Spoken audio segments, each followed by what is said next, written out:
Hello, future home buyers. I know that some of you are looking to purchase a duplex for your home.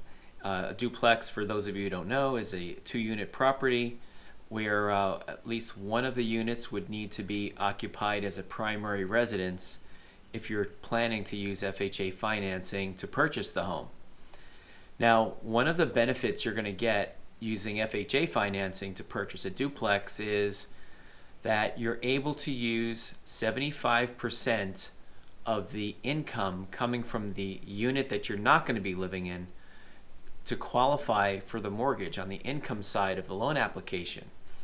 So for example, let's say the rent for both units right now are $2,000 a piece, but you're going to live in one of them.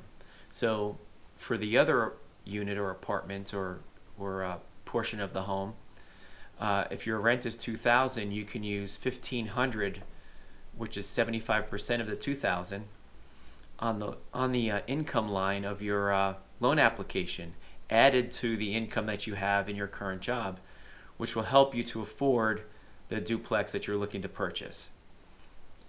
Now, there are some rules that you need to understand. The property type is going to matter as well. So if your duplex is a mixed use property, then what will happen is the appraiser is going to figure out what percentage of this duplex is being used for residential purposes.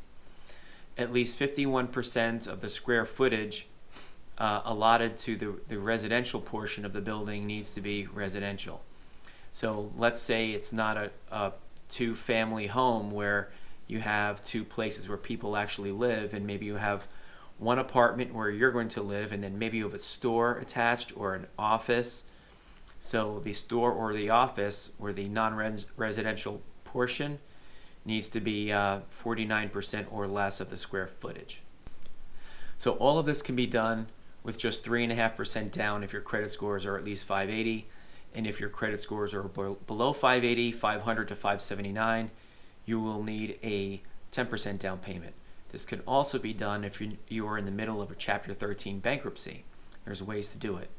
So if you'd like to talk more, want to get a quote, want to see if you qualify, want to see how much you qualify for, just follow the link down below in the description, and also in the first pinned comment to FHAlenders.com, and we'll be able to help you there. Thanks for watching today. We will see you next time.